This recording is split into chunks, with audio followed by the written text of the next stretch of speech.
otra cosa en materia internacional que ha dado mucho que hablar. El presidente del gobierno español, Pedro Sánchez, anunció el adelanto de las elecciones generales para el próximo 23 de julio tras asumir la derrota electoral sufrida el pasado domingo por el oficialismo en los comicios locales. Vamos a abordar lo que está pasando en España, tratar de entender junto a Samuel Fernández, analista internacional de la Universidad Central. Muchísimas gracias, Samuel, por estar con nosotros. ¿Cómo estás? Buenos días. No, muchísimas gracias, Carla. Un saludo afectuoso. Igualmente. A ver, Samuel, si nos puedes explicar qué está ocurriendo en España, porque muchos nos preguntamos, mirándolo desde Chile, ¿por qué el presidente Sánchez hace suyo una derrota de comicios que no son legislativos, por ejemplo? Porque uno podría decir es que no puede gobernar.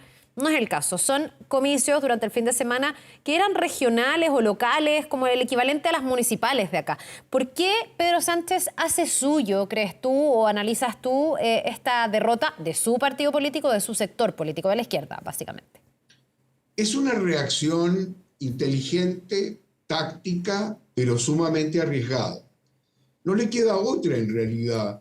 Los resultados fueron muy decisivos en estas elecciones que son municipales y además en las autonomías. Ahora, el cambio no es mayor en cuanto a la cantidad de votos del Partido Popular, que ganó y aumenta significativamente su caudal político, pero también deja atrás al PSOE. Y el PSOE no ha disminuido de manera drástica, pero en las gobernaciones, en los municipios, en las autonomías, el cambio es fundamental porque implica que hay partidos que han desaparecido como Podemos o Ciudadanos o han bajado enormemente en su apoyo, y además esto proyecta la política española en una tendencia totalmente diferente que se veía relativamente venir por las críticas tan seguidas que se han hecho al gobierno de Sánchez, pero que naturalmente queda reflejado en un apoyo que de aquí a fin de año, cuando estaban previstas las elecciones generales, seguramente la derrota podría haber sido mucho mayor. Entonces actúa de manera sorpresiva. Hay una apuesta a que el desempeño de la derecha tradicional con el PP más la extrema derecha, que es el Vox, que ambos tienen un avance ganando el PP, pero Vox también superando sus cifras de votación de manera importante, hay una apuesta a que el desempeño a mitad de año, en julio, adelantando las elecciones, sería un poco peor o no tan bueno como si es que se llega a las elecciones en diciembre. Por supuesto, ahí está la estrategia que yo decía, se adelantan los hechos, los afronta y los enfrenta adelantando a unas elecciones en pleno verano, con un verano que va a ser caluroso, que lo sabemos, como es en todas partes de Europa, y también en el voto voluntario que tienen los españoles. Entonces es un juego para decir, atacamos con todo. Esto es en realidad la fórmula para enfrentar esta derrota que es muy seria y que además se junta con un factor, Carla, que es el factor de que España asume en el segundo semestre la presidencia de la Unión Europea. Y un gobernante como Sánchez, debilitado por la situación interna política y las elecciones recientes, debería ser contrarrestado. Entonces, busca un apoyo de todos contra la derecha. ¿Cómo lo van a enfrentar las autonomías y los municipios en este acuerdo con Vox en los lugares que necesitan?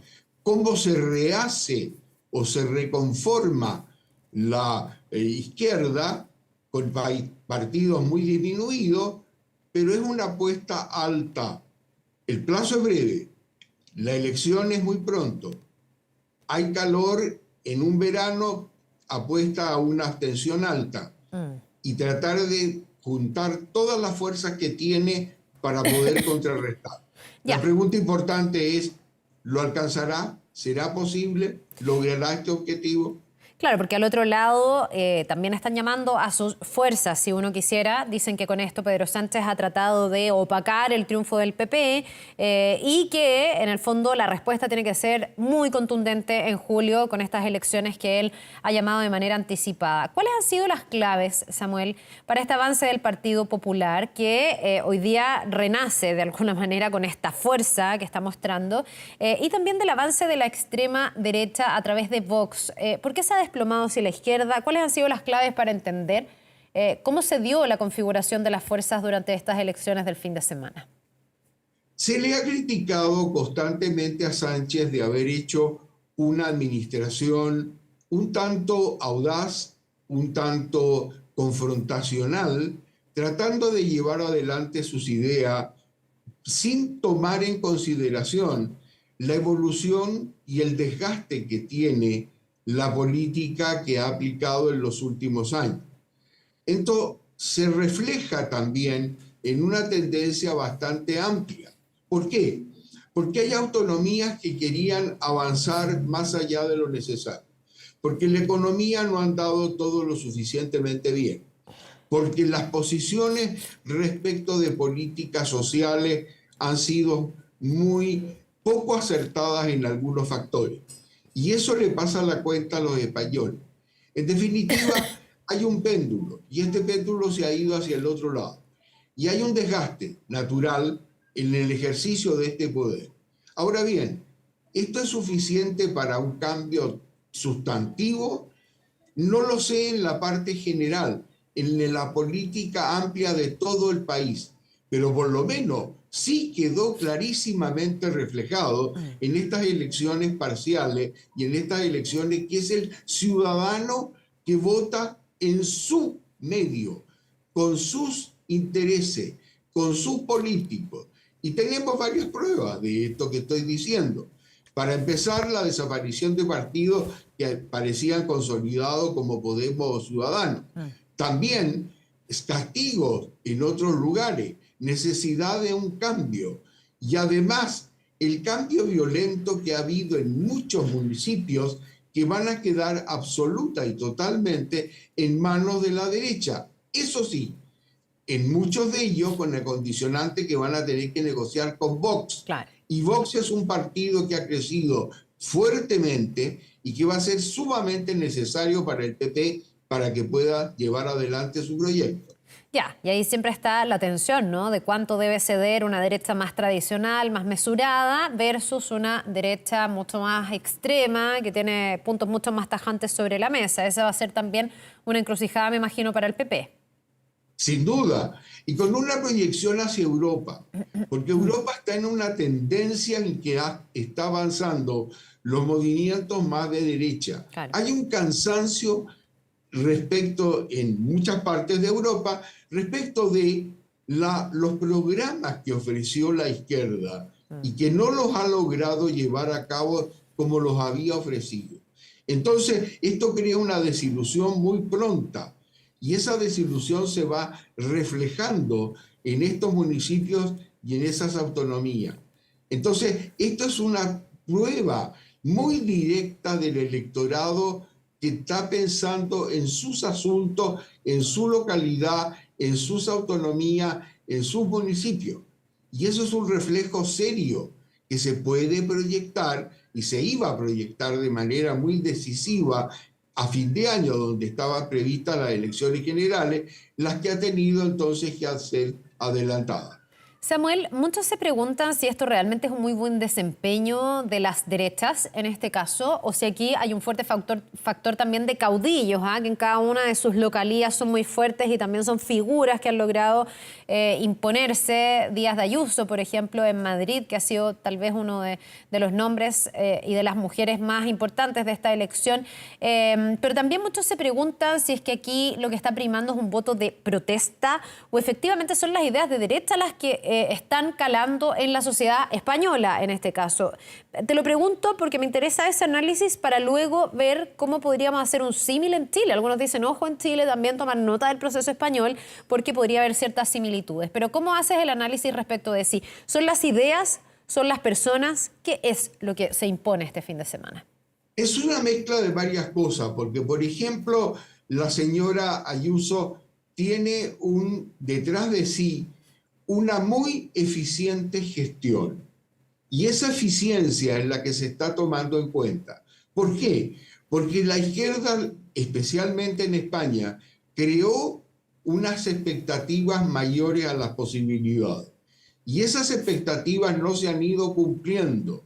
Al no cumplirse, la desilusión es muy rápida y se busca de inmediato quién es eficiente y quién no. Y lo otro, las personalidades que tú mencionabas muy bien. Pedro Sánchez es un hombre muy atractivo, muy encantador, que tiene una buena imagen, pero según los españoles ha sido nefasto en cuanto a una soberbia en cómo ha impuesto sus ideas y en cómo ha maltratado a sectores opositores. Esto le pasa la cuenta. Y por otro lado, está la tendencia en que hay un cansancio de ideas no cumplidas o de promesas no llevadas a cabo. Eso crea una situación de descontento. Y el descontento o contento de los electores hoy en día está mucho más acelerado de lo que era hasta hace un tiempo atrás. Hoy se contentan y se entusiasman muy fácilmente y en muy pocos meses se descontentan y se apartan de lo que han querido. Sí, yo me imagino que ahí en el tema de la caída rápida de las expectativas, uno de los fenómenos que más llama la atención es lo que pasó con Podemos, que prometía con ser el futuro de la política española, finalmente termina cayendo y aquí queda prácticamente, no sé, inexistente, ¿no? Es como lo que va quedando del Podemos. Sin duda, porque además hay que tomar en consideración que el mundo está evolucionando con una velocidad increíble Sí. y la gente también. De manera que hoy en día los problemas que hace pocos meses eran los principales, hoy ya no lo son. Y la evaluación electoral es algo muy de sentimiento. Aquí el razonamiento está quedando un tanto atrás. La mediatez de las comunicaciones, todo lo que significa la política de hoy en una relación directa político-elector, es algo que no se puede contabilizar con raciocinio. Aquí se vota más por impresiones, por lo que va quedando y por el juego muy importante de las redes sociales, las cuales han castigado de manera terrible y muy agresiva al gobierno de Pedro Sánchez. ¿Qué nota debiesen tomar los políticos chilenos respecto de lo que está pasando en España? Hay un nexo también entre ese fenómeno que fue, podríamos decir, Podemos, lo que ha pasado acá con el Frente Amplio. Algunos ven también que acá empieza a primar, no solo acá en el mundo, muchos hablan de estas sociedades que son mucho más hiperreactivas, que más votan contra alguien, digamos, o por estar disconforme con algo que por adhesión. ¿Cuál dirías tú que es la lección un poco para la política chilena de lo que ha pasado en España? Que siempre nuestros políticos están mirando a España. Yo creo que hay que mirar con mucha atención la evolución que está llevando distintos países del mundo y ha sido demostrado en España y en otros lugares. ¿Por qué? Porque hoy en día tenemos la oferta de posiciones políticas, en algunos casos que se mantienen con los grandes valores internacionales que hemos conocido siempre. Pero en otros casos se han introducido o se han incorporado nuevos valores, nuevas sensaciones, nuevos sentimientos. Y el programa de algunas izquierdas en España han sido los mismos. Insisten en las mismas esquemas y en las mismas promesas. Si uno escucha a Podemos, es escuchar algo que ha estado en la política española por larguísimos años. Y sin embargo, los resultados han sido muy magros, muy escasos. Entonces la desilusión es muy rápida. Yo creo que hay una necesidad, Carla, de adaptación a los nuevos tiempos, a la nueva forma de hacer política, a la nueva penetración que tiene la ciudadanía y a los problemas que quieren soluciones inmediatas. Todo esto, cuando se atrasa, caen inmediatamente en el descontento y se refleja automáticamente en las próximas elecciones que tengan. Bien, pues Samuel Fernández, analista internacional de la Universidad Central. Nos vamos a quedar bien atentos a todo lo que siga pasando en España con esa prueba de fuego que va a ser el 23 de julio con estas elecciones anticipadas. Que tengas un muy buen día y gracias por habernos ayudado a entender un poquitito más. Que te vaya bien. Muchísimas gracias, Claudia. Nos vemos.